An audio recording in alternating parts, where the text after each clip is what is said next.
Welcome back to the Exposure Edit, Episode 2.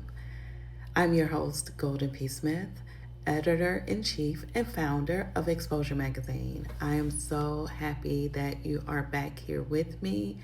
Took a couple of Sundays away, but we are back and better than ever now. Each week, I'll be breaking down the biggest stories in culture, cinema, fashion, entertainment, and not only what happened, but why it matters. So this week, we are talking about Christopher Nolan's The Odyssey. We're talking about Marvel's X-Men 97's new season, as well as feature film teasers and rumors going on. Tom Cruise's latest project, Digger, with Warner Brothers. Oh my gosh, a chaotic, fun, wild ride. And the return of Thom Browne to New York Fashion Week. I'm so excited. So let's get into it. Christopher Nolan's The Odyssey. We have been waiting and waiting and waiting. Last episode, we spoke about the incredible marketing campaign in which surrounded this film.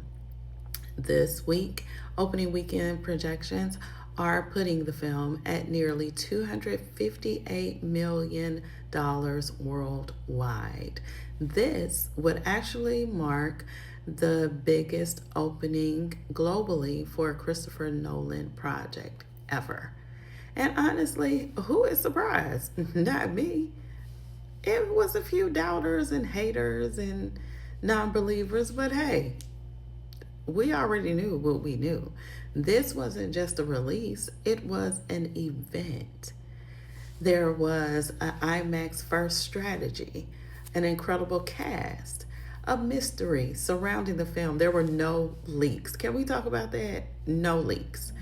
And Christopher Nolan's reputation all combined all of this to make the audience feel like they were attending a cultural event and a film experience.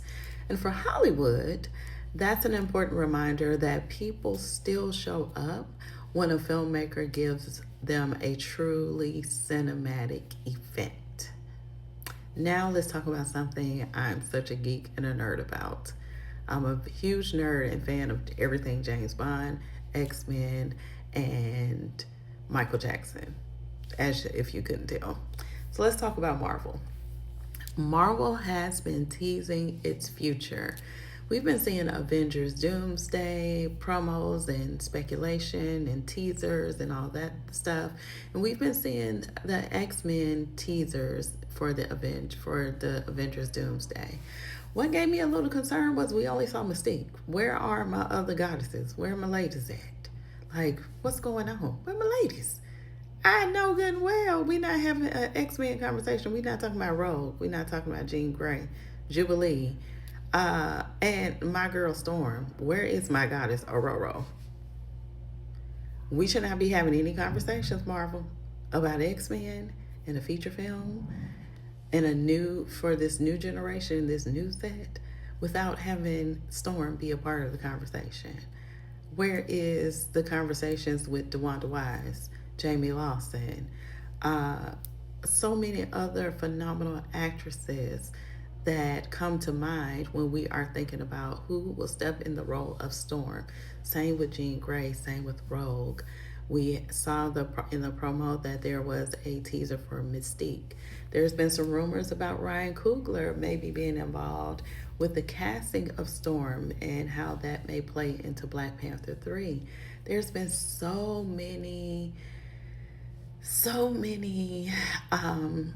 discussions about what will happen with this next chapter of X-Men.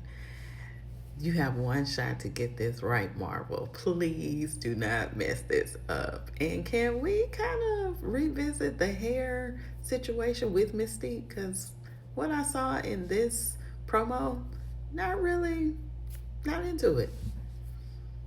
But hey, that's why y'all make the big bucks and I don't.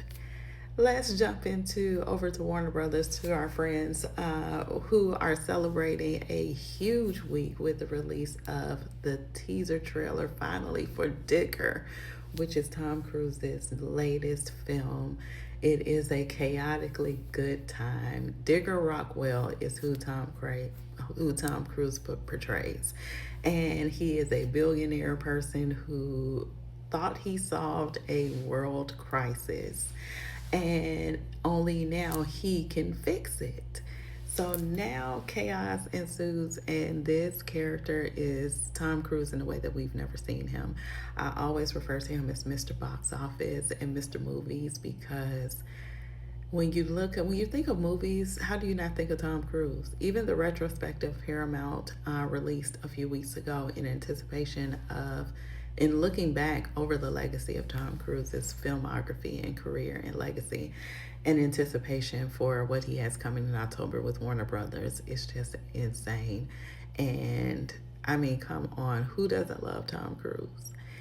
Okay, so over to our friends at New York Fashion Week, and the CFDA recently announced that Thom Browne is returning to New York Fashion Week, and I'm so excited. For a while there, for a few years and a few seasons, a lot of big names departed New York Fashion Week in favor of, increasingly being centered around Paris and Milan.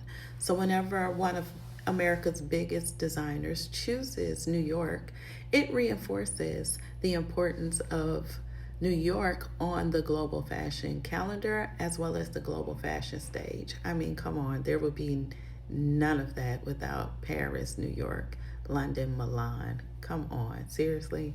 I'm so excited to see what Thom Browne brings us through the collection this fall, and I'm so excited to see everybody for Fashion Month in September, which is coming up quicker than I realized, I believe, because now we're at the end of July.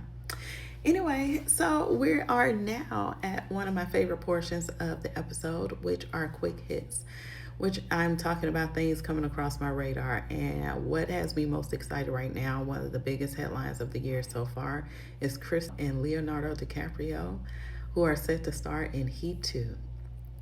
Instantly one of Hollywood's most anticipated projects.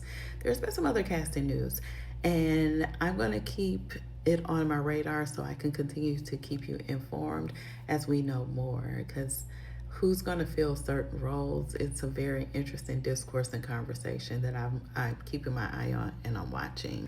The Michael Jackson biopic, Michael, has officially crossed $1 billion at the worldwide box office. That makes it the first biopic in history to reach the $1 billion mark.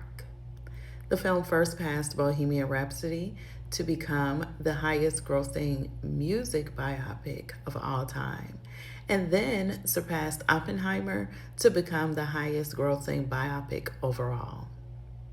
This is an extraordinary achievement for any film, but especially for a music biopic. It speaks not only to Michael Jackson's enduring global appeal, but also to the demand for this story across generations and international audiences. Whatever conversations continue around the film, the box office has made one thing very clear. Michael Jackson is still making history. Congratulations to our friends over at Lionsgate and Universal Pictures, to the talented cast, crew, and team, and to Mr. Fuqua. Thank you all so much for everything, and looking forward to whatever sequel news that may or may not be announced really soon. I will continue to follow everything happening across film, fashion, entertainment, and culture throughout the week. Also, if you haven't already seen, we've announced President Barack Obama as our summer issue cover story in the Obama Presidential Center. It is a special issue, summer issue, collector's issue that is set to release in the next few days or so. So stay tuned for that. And thank you once again for joining me this week on the Exposure Edit. I am Goldyn P. Smith. That's been my interpretation of the situation, and I'll see you on the next episode. Until next time, thank you for watching.